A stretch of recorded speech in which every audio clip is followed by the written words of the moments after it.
Hidii kennaa yeroo hunda nu goggogu akkasuma yookiin nu dhudhu tatarsahuu fi yeroo hunda nama dhukkubu qunca'u. Assalaamu alaykum warahmatullaahi wabarakaatu. Ashama harka funee Oromoo koguutu dirra jirtu amantiif kutaan osoo waliin qoodin baga jiraattan.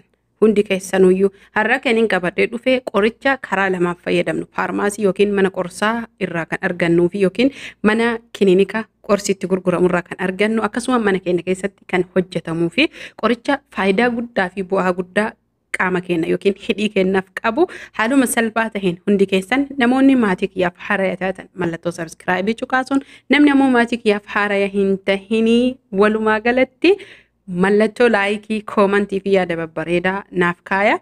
Ammoo gaafilee isin na gaafattan isinii deebisuu dhabuu kiyyaaf na of kolchaa xiqqoo haalatu natti mijatuu didee yookiin ammoo naa toluu didee isiniin jedha. Kanaaf hordoftoota fi kabajamtoota kiyyaa kan asitti argitan kun kireema yookiin ammoo looshiina.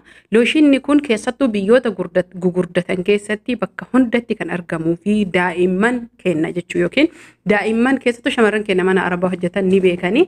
Daa'imman yeroo daayibarsii yookiin ammoo haffaazaa itti fayyadaman akka qaamni isaanii infekshinii yookiin ammoo hassasiyaa adda addaatiin hin mammadoine kan namoonni hundi itti walii galee fayyadamu yookiin ammoo daa'immaniif diban. Kana qofa osoo hin tahin daa'imman tokko yeroo ho'aa jechuudha qaamni isaanii yoo hoksise yookiin akkasuma mootuyyuu yoo shifiniinaa alarjik yookiin hassasiyaa godhate kireema kana kan manni yaala ajajuu fi yookiin ammoo xabbii isa uumamaa jedhamee qorichoolee kiliinikarraa yookiin mana qorsaarraa faarmaasii adda addaa irraa bitamurraa walumaa galatti kan iddoo guddaa qabuu fi ammootuyyuu qoricha uumamaa kan jedhamee keemikaala irraa hanga takka bilisa tahee kaayameedha.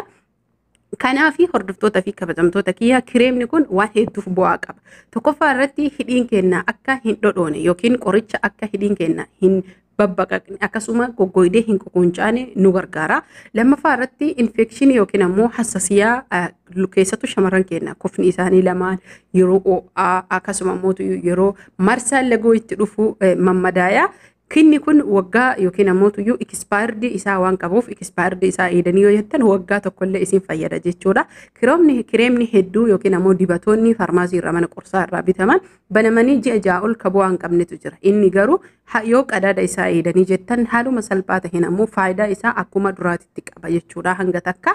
Kanaaf hundi keessanuyyuu kireema kana sirriitti hubattanii faayidaa meeqa nuu qaba maaliif nu fayyada kan jenne addaan baasnee beekne. Tokkoffaa irratti hassasiyaa yookiin infekshinii qaama keenyaa nu hoksisus tahee akkasuma ammoo bakka nu mammadaa'etti yoo dibanne madaa san nurraa kutuun nu gargaara. Lammaffaa irratti ammoo fuulli keenya akka hin goggoyne looshinii halkanii godhannee filannee yoo fayyadamne baay'ee nu gargaara. Fuula keenyas qulqulleessuufis tahee laaffisuuf akkasuma ammoo fuulli keenya akka hedduu bareeduu fi laafuu nu gargaara. Kana jechuun namoonni hedduun fayyadamanii yoo bifa jijjiirama dhaban fakkeenyaaf namoonni maadiyaati qaban irraa balleessu yoo dide hin balleessu jedhan akkasuma osoo hin tahin kun akka baaziliiniiti. Baaziliiniin waan dhufu ittisuu malee fuula keenya qulqulleessuu malee saffisaan daftee waan jiru san hin balleessitu jechuudha obsaan yoo fayyadamne. Kanaaf har'a kan qabadhee dhufe hidhiif garuu haa ta'u malee hidhii qofaaf osoo hin tahini waan isaa beeytanii faayidaa isaa akkamitti nu fayyada akkamitti fayyadamna jettanii beeytanii fayyadamuu qabdanii. Tokkoffaa irratti kan hidhii isinii ibsa viidiyoon gabaabaa waan ta'eef jecha kireema kana erga bitattanii jettanii faarmaasii barbaaddanirra kireemni kun suuraa daa'imaa ofirraa qabu jira akkasuma immoo kabiraattu jira. Kana jechuun kiyya kireemuma kana tahee kun akka looshiiniiti. Looshiinii jechuun murattaba kan laaffisuu jechuudha. Suuraa daa'immanii ofirraa qaba xiqqaate jechuu. Kanaaf garuu ammoo kireemichi sun namoonni kan argachuu hin dandeenye kireemni isaallee hanga takka bareeda. Keessattuu namoonni fuulli isaanii gogaa tahan yookiin dhiifama of kolcha fuulli isaanii gogaa tahan looshiiniin kun akkasuma murattamni kun sirriitti baay'ee faayidaa guddaa qaba. Namoonni fuulli isaanii ammoo jiidhaa yookiin zayitii qabaatan kireema kana yoo fayyadaman hedduu bareedaadha. Namoonni meekaappii adda addaa fayyadaman akka meekaappiin sun fuula isaanii hin dhaqqabne yookiin ammoo infekshinii adda addaa isaanirraan hin geessine meekaappii jalallee yoo dibatan hedduu bu'aa guddaa kan qabuu fi fuula keenya kanurraa ittisuudha. Kanaaf hundi keessanuyyuu haala kanaan beeytanii kireemicha kana bitattanii jechuudha. Asiin durallee kireema fuulatiin ka walitti makamu isinii hojjadhee jira. Namoonni hedduun ka fayyadamanii bu'aa irraa argatantu jira. Isa kana bittanii galgala yeroo rufuu heddan jechuudha. Fuula keessan erga dhiqattanii jettanii quba keessan irratti kuttanii akkuma amma harkatti harkarra argitan kanatti hidhii keessan dibdan jechuudha. Hidhii keessan dibdanii daqiiqaa 30 erga tursiiftanii chaapistiikii hidhii laaffisu. Akka fakkeenyaatti maal fayyadaman baaziliiniidha. baaziliinii itti dibdanii ittiin bultan jechuudha. Haala kanaan hidhii keessan fayya qabeessaa fi goggogiinsas ta'e ququnciinsa irraa hir'isuu ni dandeettani. Itti aansuun ammoo iskraappii hidhii kennaa bareechisuufis ta'ee akkasuma nurraa hidhiin keenya akka goggogu yeroo gabaabaa keessatti goggogiinsa kutuu sukkaara maankaa tokko, cuunfaa loomii maankaa tokko, namoonni daa'ima argachuu hin dandeenye rakkoon qabu zayitii zayituuna yookiin zayitii ejersaati. Asirratti kan sirriitti isin gadi ilaaltanii hubattanii beekuu qabdan. Wanti walitti hojjannu kun guyyaa 3 illee kan nu turuu fi guyyaa muraasa kan nu fudhatu zayitii zayituun illee maankaa tokko kanuma walitti maynee booddee sanii hidhii keenya ergaa qulqullina qabaate yookiin fuulli keenya zayitii yookiin ammoo nyaata hojjannee achi gabbaanee fiddi boodoon ta'in fuula keenya akkuma fuulati qulqullina yeroo fuulli keenya qabu hidhii keenyatti dibnee iskraappii daqiiqaa 5 yoo goonee jenne achi booda ammoo daqiiqaa 30 yookiin 25 ofirra tursiifnee ofirraa xaraguun yookiin ofirraa dhiquun akkasuma ammoo tuyyuu chaapistiikii sammalee jechuudha.